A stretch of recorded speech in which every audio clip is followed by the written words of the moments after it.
নমস্কাৰ প্ৰিয় দৰ্শক, দিনটোৰ গুৰুত্বপূৰ্ণ খবৰসমূহৰ সৈতে আপোনাক ৰাইজৰ বাতৰিলৈ স্বাগতম জনাইছোঁ। আজিৰ শীৰ্ষক খবৰসমূহ চমুকৈ এনেধৰণৰ। অসমত কোনে পালে পদ্মশ্ৰীৰ সন্মান, এফালে ইউএছটিএমত জেহাদী, আনফালে মৰাণৰ ৰাজপথত প্ৰধানমন্ত্ৰীৰ বিমান, লগতে গ্ৰীণলেণ্ডত ডেনমাৰ্কৰ বিশাল সেনা মোতায়ন। এয়া কিহৰ ইংগিত? নিৰ্বাচনৰ পূৰ্বে আজমলৰ হুংকাৰ বনাম ভোট চুৰিৰ অভিযোগেৰে নিৰ্বাচনী আয়োগৰ কাষত বিৰোধী। চাহ শ্ৰমিকলৈ চৰকাৰী উপহাৰৰ পৰা বোৰ্ড পৰীক্ষাৰ কঠোৰ নিৰ্দেশনালৈ। মাত্ৰ কেইমিনিটমানতে জানক দিনটোৰ সকলোবোৰ গুৰুত্বপূৰ্ণ খবৰ। চেনেলটো এতিয়া ছাবস্ক্ৰাইব কৰি লওক, লগতে এটা লাইক কৰিবলৈ নাপাহৰিব। প্ৰিয় দৰ্শক, আজি অসমীয়া মাঘ মাহৰ 12 তাৰিখ আৰু ইংৰাজী 26 জানুৱাৰী। 77 সংখ্যক গণতন্ত্ৰ দিৱসৰ পবিত্ৰ ক্ষণত আপোনালৈ আৰু আপোনাৰ পৰিয়ালৰ সকলোলৈকে আন্তৰিক শুভেচ্ছা জনালোঁ। এতিয়া আহিছোঁ আমি প্ৰথমটো খবৰলৈ। ভাৰতীয় গণতন্ত্ৰৰ জয়যাত্ৰা।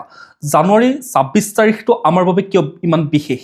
প্ৰতি বছৰে 26 জানুৱাৰীৰ দিনটো সমগ্ৰ দেশজুৰি বৰ্ণিল কাৰ্যসূচীৰে গণতন্ত্ৰ দিৱস হিচাপে পালন কৰা হয়। কিন্তু এই দিনটোৰ ঐতিহাসিক গুৰুত্ব কি আৰু ইয়াক কিয় পালন কৰা হয়, সেয়া প্ৰতিজন ভাৰতীয়ৰ বাবে জনাটো অত্যন্ত গুৰুত্বপূৰ্ণ। সংবিধানৰ কাৰ্যকৰীকৰণ। 1947 চনৰ 15 আগষ্টত ভাৰতে ব্ৰিটিছ শাসনৰ পৰা স্বাধীনতা লাভ কৰিছিল যদিও দেশখন পৰিচালনা কৰিবলৈ তেতিয়াও কোনো নিজস্ব স্থায়ী সংবিধান নাছিল।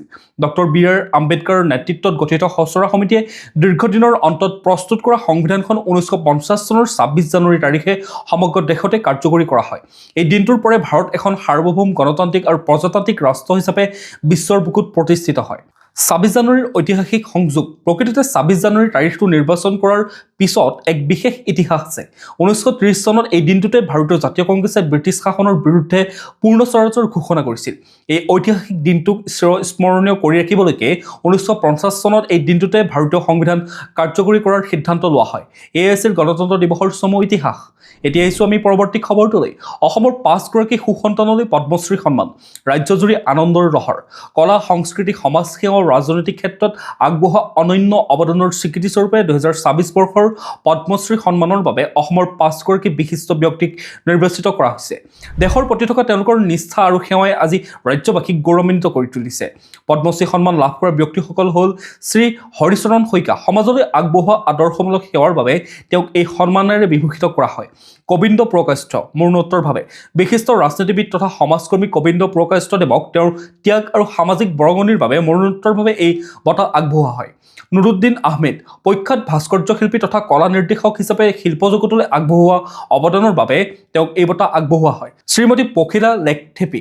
বিগত 4 দশক ধৰি কাৰ্বি লোকসংগীতক প্ৰসাৰিত কৰা সুকণ্ঠী গায়িকা হিচাপে তেওঁক এই বঁটা আগবঢ়োৱা হয়। শ্ৰী যোগেশ দেউৰী। ৰাজ্যৰ কৃষি আৰু ৰেচম উদ্যোগৰ বিকাশত আগবঢ়োৱা অনবদ্য গৱেষণা আৰু নিষ্ঠাৰ বাবে এই বঁটা আগবঢ়োৱা হয়। মুখ্যমন্ত্ৰী ডক্টৰ হিমন্ত বিশ্ব শৰ্মাই এই কৃতিত্বৰ বাবে আটাইকেইগৰাকী স্বনামধন্য ব্যক্তিক ৰাজ্যবাসীৰ হৈ উষ্ম অভিনন্দন জ্ঞাপন কৰে। তেওঁলোকৰ এই স্বীকৃতিয়ে আগন্তুক প্ৰজন্মক দেশ সেৱাৰ বাবে অনুপ্ৰাণিত কৰিব বুলি চৰকাৰে আশা প্ৰকাশ কৰিছে। এতিয়া আমি পৰৱৰ্তী খবৰটোলৈ। বিলুপ্তিৰ পথত অসমৰ ৰাজ্যিক চৰাই দেওহাঁহ। তীব্ৰ সংকটত দেওহাঁহৰ অস্তিত্ব। অসমৰ প্ৰাকৃতিক ঐতিহ্যৰ প্ৰতীক তথা ৰাজ্যিক চৰাই দেওহাঁহ অৰ্থাৎ হোৱাইট উইং উড ডাক বৰ্তমান চৰম সংকটৰ গ্ৰাসত। বিশেষজ্ঞসকলৰ মতে আৱাসস্থলীৰ অভাৱ, দ্ৰুত বনাঞ্চলৰ ধ্বংস আৰু বৰ্ধিত ঔদ্যোগিকৰণৰ কাৰ্যকলাপৰ বাবে এই বিৰল চৰাইবিধ বিলুপ্তিৰ পথত অগ্ৰসৰ হৈছে। এসময়ত পূব অসমৰ জলাশয় আৰু ঘন অৰণ্যত উভৈনদীকৈ পোৱা দেওহাঁহ বৰ্তমান কেৱল দিহিং পাটকাই ৰাষ্ট্ৰীয় উদ্যান আৰু নামেৰি ব্যাঘ্ৰ প্ৰকল্পতহে সীমিত হৈ আছে। তিনিচুকীয়া, ডুমডুমা আৰু ডিব্ৰু চৈখোৱাৰ দৰে পৰম্পৰাগত বিচৰণস্থলীৰ পৰা এই চৰাইবিধ প্ৰায় নোহোৱা হৈছে। IUCNৰ ৰঙা তালিকাত ইয়াক অতি বিপদাপন্ন হিচাপেও চিহ্নিত কৰা হয়। প্ৰকৃতি প্ৰেমীসকলৰ মতে দিহিং পাটকাই অঞ্চলত চলি থকা তেল গেছৰ খনন আৰু মানুহৰ অনুপ্ৰৱেশে দেওহাঁহৰ বংশ বৃদ্ধিত বাধাৰ সৃষ্টি কৰিছে। অতি দুৰ্ভাগ্যজনক কথা যে ৰাজ্যিক চৰাই হোৱা স্বত্তেও সাধাৰণ ৰাইজৰ মাজত ইয়াক লৈ সচেতনতাৰ অভাৱ দেখা যায়। চৰকাৰীভাৱে সঠিক জৰীপ আৰু সংৰক্ষণৰ ব্যৱস্থা নকৰিলে অসমৰ বুকুৰ পৰা চিৰদিনৰ বাবে হেৰাই যাব এই দেওহাঁহ। এতিয়া আমি পৰৱৰ্তী খবৰটোলৈ। 2024 নিৰ্বাচনক লৈ আজমলৰ হুংকাৰ। বিজেপিক ভোট দিয়াটো সংখ্যালঘুৰ বাবে অপমান। 2024 চনৰ বিধানসভা নিৰ্বাচনৰ পূৰ্বে ৰাজ্যত তীব্ৰতৰ হৈ পৰিছে ৰাজনৈতিক বাকযুদ্ধ। দেওবাৰে AIUDFৰ মুৰব্বী বদৰুদ্দিন আজমলে বিজেপি আৰু কংগ্ৰেছক তীব্ৰ সমালোচনা কৰি কয় যে কোনো মুছলমান ভোটাৰে বিজেপিক ভোট দিব নালাগে। তেওঁৰ মতে বিজেপিক ভোট দিয়াটো নিজ সম্প্ৰদায়ৰ বাবে এক ঘোৰ অপমান আৰু বিশ্বাসঘাতকতা। মুখ্যমন্ত্ৰী হিমন্ত বিশ্ব শৰ্মাক লক্ষ্য কৰি আজমলে কয় যে কেৱল মিয়া বুলি চিঞৰি থাকিলে উন্নয়ন উন্নয়ন স্তব্ধ কৰিব নোৱাৰি। তেওঁ অভিযোগ কৰে যে বিজেপি আৰু কংগ্ৰেছৰ মাজত এক গোপন বুজাবুজি চলিছে, য'ত সংখ্যালঘুৰ স্বাৰ্থক বলি দি নিৰ্বাচনী সুবিধা লোৱা হৈছে। আজমলে লগতে দাবী কৰে যে 2024 চনত অসমৰ ক্ষমতাৰ সমীকৰণ সলনি হ'ব আৰু সংখ্যালঘু সম্প্ৰদায়ে দিছপুৰৰ চৰকাৰ গঠনত এক নিৰ্ণায়ক ভূমিকা পালন কৰিব। ইফালে কংগ্ৰেছ আৰু ৰাজ্য দলকো সমালোচনা কৰি আজমলে কয় যে এই দলবোৰে সংখ্যালঘু ভোটাৰক কেৱল ভোট বেংক হিচাপে ব্যৱহাৰ কৰি প্ৰতাৰণা কৰি আহিছে। এতিয়া আমি পৰৱৰ্তী খবৰটোলৈ। USTM জাল আৰু প্ৰবঞ্চনাৰ ঘাটি আল কায়দাৰে সংযোগৰ গুৰুত্বৰ অভিযোগ মুখ্যমন্ত্ৰীৰ। মেঘালয়স্থিত বিজ্ঞান আৰু প্ৰযুক্তি বিশ্ববিদ্যালয়ৰ বিৰুদ্ধে পুনৰ সৰব হৈ পৰিছে মুখ্যমন্ত্ৰী ডক্টৰ হিমন্ত বিশ্ব শৰ্মা। দেওবাৰে সংবাদ মাধ্যমৰ আগত মুখ্যমন্ত্ৰীগৰাকীয়ে বিশ্ববিদ্যালয়খনক জাল আৰু প্ৰবঞ্চনাৰ থলী হিচাপে অভিহিত কৰাৰ লগতে ইয়াৰ স্বত্বাধিকাৰী মহবুল হকৰ বিৰুদ্ধে আল কায়দাৰ সৈতে সম্পৰ্ক থকা সংগঠনৰ পৰা ধন লাভ কৰাৰ বিস্ফোৰক অভিযোগ উত্থাপন কৰে। মুখ্যমন্ত্ৰীয়ে কয় যে মহবুল হকৰ টকাৰ প্ৰথম আমদানি সন্ত্ৰাসবাদী সমৰ্থিত সংগঠনৰ পৰা হৈছিল আৰু ইয়াৰ সম্পূৰ্ণ তথ্য চৰকাৰৰ হাতত আছে। তদুপৰি OBC চাৰ্টিফিকেট জালিয়াতি আৰু মেডিকেল এডমিশ্যনত বিসংগতিৰ অভিযোগ তুলি তেওঁ অসমৰ সনাতনী সমাজক USTMত নপঢ়িবলৈ আহ্বান জনোৱা দেখা যায়। আনহাতে সাংসদ গৌৰৱ গগৈৰ পাকিস্তান সংযোগৰো ভয়ংকৰ তথ্য অতি সোনকালে ৰাজহুৱা কৰা হ'ব বুলিও তেওঁ হুংকাৰ দিয়া দেখা যায়। এতিয়া আমি পৰৱৰ্তী খবৰটোলৈ। চাহ শ্ৰমিকলৈ চৰকাৰী উপহাৰ। এটিকলি দুটিপাত আঁচনিৰ জৰিয়তে 5,000 টকাৰ সাহায্য।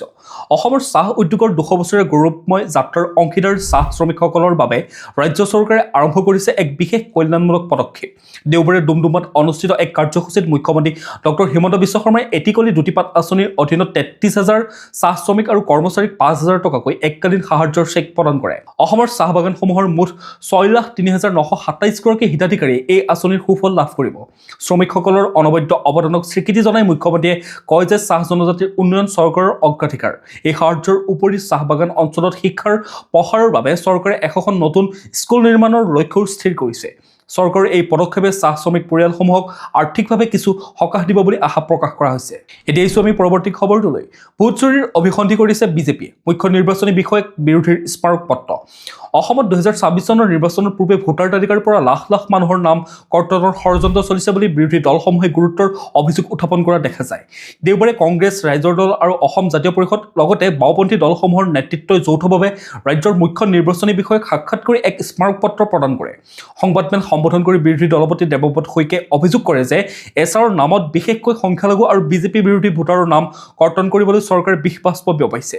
তেওঁ উল্লেখ কৰে যে মই নাজিৰাৰ দৰে ঠাইত থকা খিলঞ্জীয়া গৰিয়ামৰীয়া লোকৰ বিৰুদ্ধেও যধে-মধে আপত্তি দিয়া দেখা পাইছোঁ। বিধায়ক অখিল গগৈৰ মতে বিজেপিৰ ৰাজ্যিক সভাপতিৰ নিৰ্দেশত প্ৰায় 6 লাখ ভোট কৰ্তনৰ নীলকণ্ঠ ৰচনা কৰা হৈছে। বিৰোধী নেতৃত্বই দাবী কৰে যে বহু ঠাইত নিয়মমতে অভিযোগ নিষ্পত্তিৰ বাবে প্ৰয়োজনীয় 21 দিনৰ সময় দিয়া হোৱা নাই। এই ভোট চুৰিৰ প্ৰক্ৰিয়া বন্ধ নকৰিলে প্ৰবল আন্দোলন গঢ়ি তোলাৰ লগতে নিৰ্বাচন বৰ্জন কৰাৰ হুংকাৰ দিয়ে বিৰোধী ঐক্যমঞ্চই।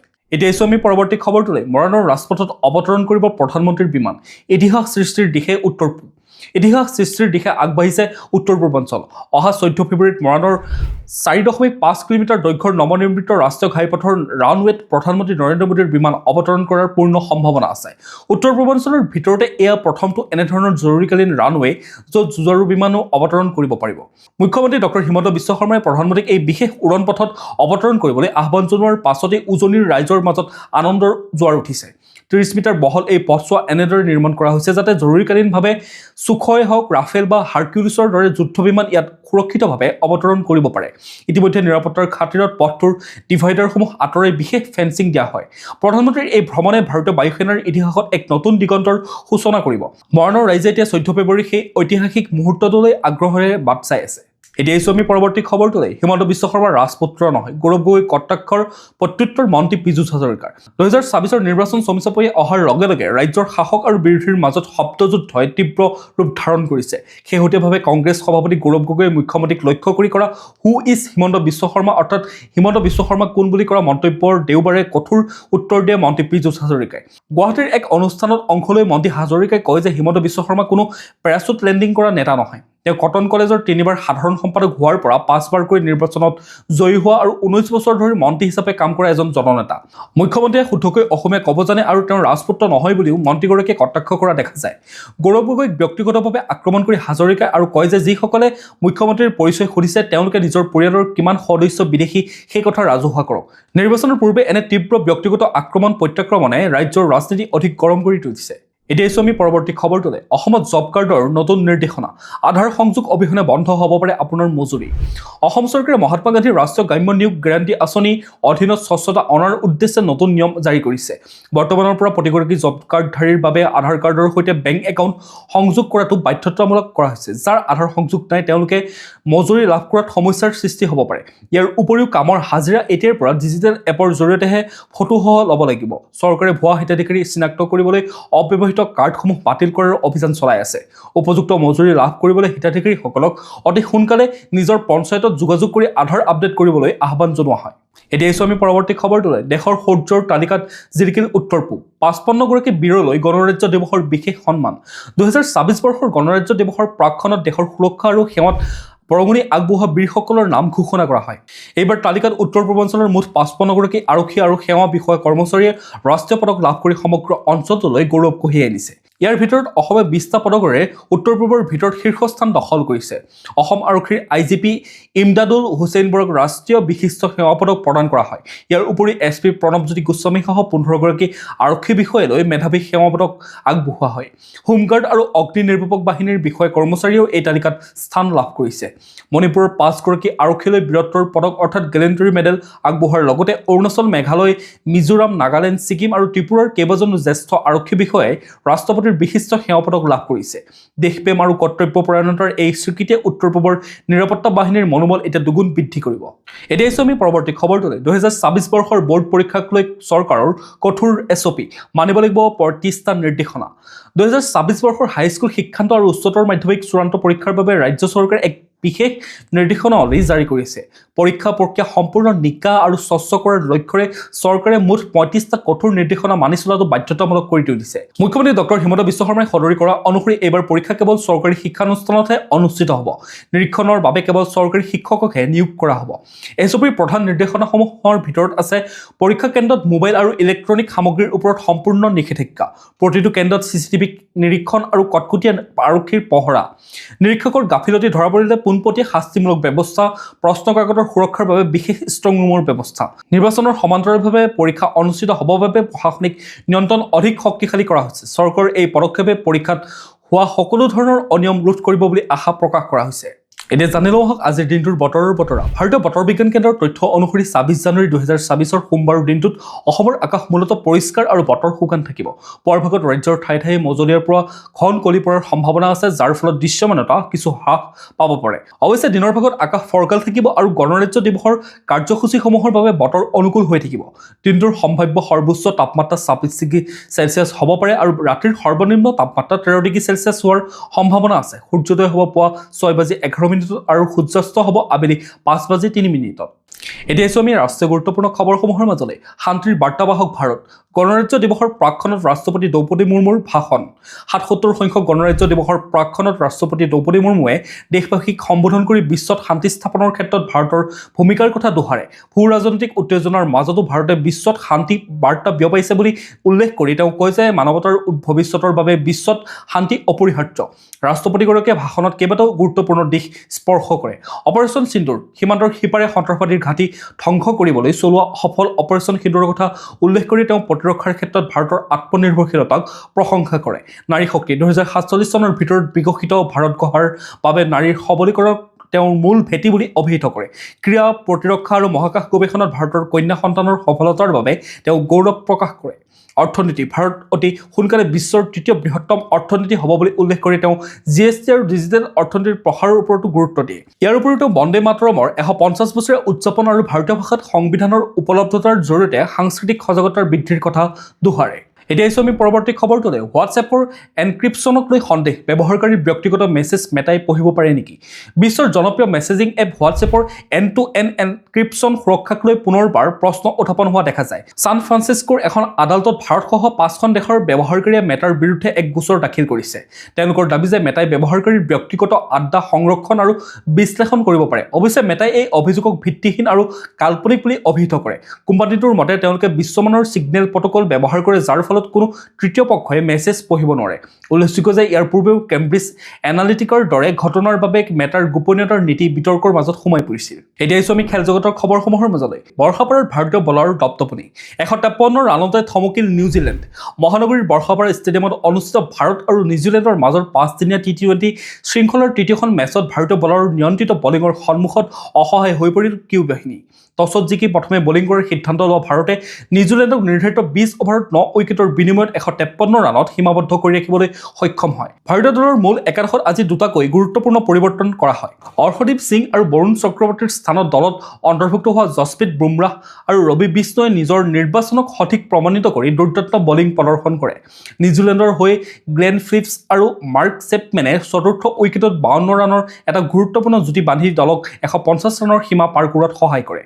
ইতিমধ্যে শৃংখলা 2-0 ব্যৱধানত আগবাঢ়ি থকাত ভাৰতক আজিৰ মেচখনত জিকি শৃংখলা দখল কৰিবলৈ 154 ৰানৰ প্ৰয়োজন। ঘৰুৱা দৰ্শকৰ বিপুল সমৰ্থনৰ মাজত ভাৰতীয় বেটছমেনসকলে এই লক্ষ্য কেনেদৰে অতিক্ৰম কৰে তাৰ ওপৰতে এতিয়া সকলোৰে চকু নিবদ্ধ আছে। এতিয়া আহিছোঁ আমি আন্তঃৰাষ্ট্ৰীয় গুৰুত্বপূৰ্ণ খবৰসমূহৰ মাজলৈ। মহম্মদ ইউনুছ জাতীয় শত্ৰু, চৰকাৰ ওফৰাই পেলাওক, বাংলাদেশৰ জনতাক শ্বেখ হাছিনাৰ আহ্বান। বাংলাদেশৰ অন্তৰ্বৰ্তীকালীন চৰকাৰৰ মুখ্য উপদেষ্টা মহম্মদ ইউনুছক জাতীয় শত্ৰু আৰু হত্যাকাৰী ফেচিষ্ট আখ্যা দি তীব্ৰ আক্ৰমণ কৰিছে দেশখনৰ অপসাৰিত প্ৰাক্তন প্ৰধানমন্ত্ৰী শ্বেখ হাছিনাই। দিল্লীত অনুষ্ঠিত এক অনুষ্ঠানত প্ৰচাৰিত এটা অডিঅ' বাৰ্তাৰ জৰিয়তে হাছিনাই বাংলাদেশৰ বৰ্তমানৰ অৱস্থাক মৃত্যুৰ উপত্যকা বুলি অভিহিত কৰে। হাছিনাই অভিযোগ কৰে যে 5 আগষ্টৰ এক সুপৰিকল্পিত ষড়যন্ত্ৰৰ জৰিয়তে তেওঁক ক্ষমতাৰ পৰা আঁতৰাই দেশখনক এক শ্বাসৰুদ্ধকৰ সন্ত্ৰাসৰ মাজলৈ ঠেলি দিয়া হৈছে। তেওঁৰ মতে ইউনুছ চৰকাৰে দেশৰ ভূখণ্ড আৰু সম্পদ বিদেশী স্বাৰ্থত বিক্ৰী কৰাৰ ষড়যন্ত্ৰ ৰচিছে। বৰ্তমান বাংলাদেশত গণতন্ত্ৰ নিৰ্বাসনত থকাৰ লগতে মানৱ অধিকাৰ আৰু সংবাদ মাধ্যমৰ স্বাধীনতা সম্পূৰ্ণৰূপে খৰ্ব হোৱা বুলি তেওঁ দাবী কৰে। এতিয়া আহিছোঁ আমি পৰৱৰ্তী খবৰটোলৈ। মাৰ্কিন আক্ৰমণৰ আশংকা, গ্ৰীণলেণ্ডত বিশাল সেনা মোতায়েন কৰিলে ডেনমাৰ্কে। আমেৰিকাৰ ৰাষ্ট্ৰপতি ডনাল্ড ট্ৰাম্পৰ সামৰিক অভিযানৰ আশংকাত এইবাৰ গ্ৰীণলেণ্ডত সতৰ্কতামূলকভাৱে বিশাল সেনা মোতায়েন কৰিছে ডেনমাৰ্কে। যদিও ট্ৰাম্পে শেহতীয়াকৈ ছুইজাৰলেণ্ডৰ ডাভোছত বলপূৰ্বক গ্ৰীণলেণ্ড দখল নকৰাৰ কথা কৈছে, তথাপিও ডেনমাৰ্ক চৰকাৰে তেওঁৰ স্থিতিৰ ওপৰত বিশ্বাস কৰিব পৰা নাই। বিশেষকৈ ট্ৰাম্পে গ্ৰীণলেণ্ডক আমাৰ অঞ্চল বুলি দাবী কৰাৰ পিছতে কোপেনহেগেনে এই কঠোৰ সিদ্ধান্ত গ্ৰহণ কৰে। বিগত 3 শতিকা ধৰি ডেনমাৰ্কৰ অধীনত থকা 56,000 জনসংখ্যাৰ এই দ্বীপটোৰ প্ৰতিৰক্ষাৰ দায়িত্ব কোপেনহেগেনৰ। ডেনমাৰ্কৰ চৰকাৰ আৰু বিৰোধী উভয় পক্ষই একমত হৈ গ্ৰীণলেণ্ডৰ সাৰ্বভৌমত্ব ৰক্ষাৰ বাবে সেনা সাজু কৰি ৰখাৰ নিৰ্দেশ প্ৰদান কৰে। সেনাক স্পষ্টকৈ কোৱা হৈছে যে কোনো ধৰণৰ বাহ্যিক আক্ৰমণ হ'লে গুলীৰে তাৰ উত্তৰ দিব লাগে। বৰ্তমান আমেৰিকাৰ আক্ৰমণৰ কোনো নিশ্চিত চোৰাংচোৱা তথ্য নাই যদিও ট্ৰাম্পৰ অনিশ্চিত হুংকাৰৰ বাবে ডেনমাৰ্কে এইদৰে সামৰিক প্ৰস্তুতি তুংগত তুলিছে। প্ৰিয় দৰ্শক, আজিৰ দিনটোৰ গুৰুত্বপূৰ্ণ খবৰসমূহ আছিল ইমানেই। আপোনালোকে যদি এতিয়াও আমাৰ চেনেলটো ছাবস্ক্ৰাইব কৰি ল'বলৈ পাহৰি গৈছে, অনুগ্ৰহ কৰি চেনেলটো ছাবস্ক্ৰাইব কৰি ল'ব, লগতে নটিফিকেশ্যন বেল আইকনটো প্ৰেছ কৰি ৰাখিব যাতে প্ৰতিদিনে এনেধৰণৰ নিউজৰ ভিডিঅ'ৰ আপডেটসমূহ পাই থাকে। লগতে ভিডিঅ'টো যদি চাই ভাল পালে এটা লাইক কৰিব আৰু কমেণ্টত আপোনাৰ মতামত দিবলৈ নাপাহৰিব। কাইলৈ পুনৰ একে সময়তে লগ পোৱাৰ প্ৰতিশ্ৰুতিৰে আপোনাক বহুত বহুত ধন্যবাদ জ্ঞাপন কৰিছোঁ।